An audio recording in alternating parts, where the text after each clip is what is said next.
One of the important features in SketchUp is what's called the measure tool. The measure tool is usually used when you are trying to first measure something, and the other thing is that since we are working in architectural area, we are working with the exact number and measure. So that's going to help us in order to create our drawings or uh, adjust our drawing very precisely.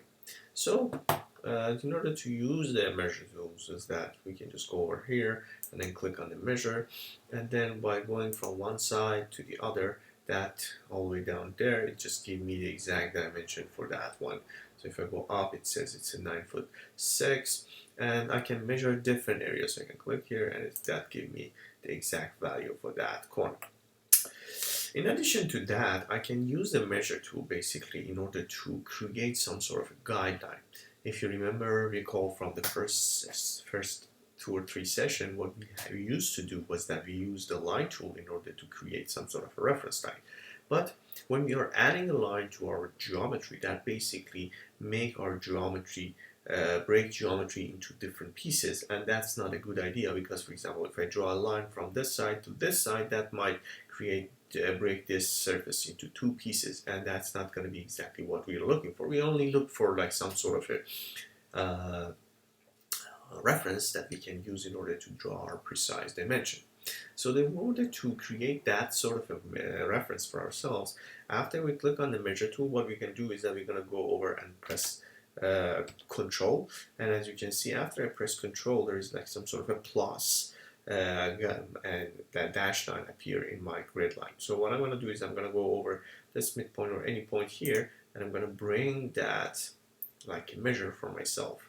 So I'm going to bring this up, like for example 2.5 feet, and I'm going to do the same thing, for example, let's say from the upper side. So it's going to be like, for example, this time it's going to be 1.5 feet from the top. So you can see I just kind of create some sort of a guide for myself in order to draw my window. I'm going to do the same thing for these 2 corners. So I'm going to start from this corner, and as you can see, as I move along this, I either can go over like right angle, or I can adjust. See, it's going to kind of turn to like some sort of a magenta color. That means that I'm kind of parallel to that specific surface. So I'm going to hold shift here, so making sure that it's not going to go anywhere, and I'm going to type, let's say for example 3 feet from one side. So 3 feet from one side, and I'm going to do the same thing on the other side as well. So I'm going to go over here,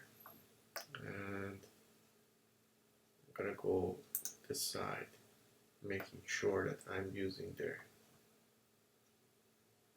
the right dimension. I'm going to type 3 as well on this side as well.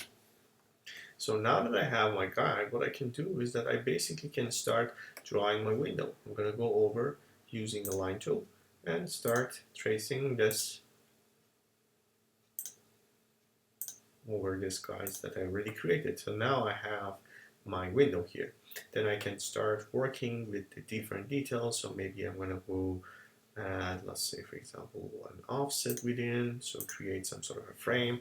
The frame will be 1 inch. Maybe 1 is not enough, so I'm going to Control Z this one. Maybe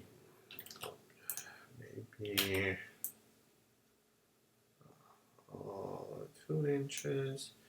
And then here, what I'm going to do is that I'm going to use the push and pull tool in order to bring this a little bit inside. So, not 2 feet, but let's say, for example, I'm going to go with 1 feet, and it's going to sit our window within.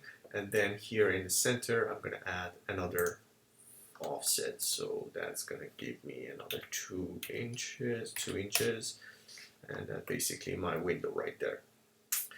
So quite easy, and if I push this one back a little bit, like just let's say for example 2, that's create a very nice detail of my window on this side, as you can see.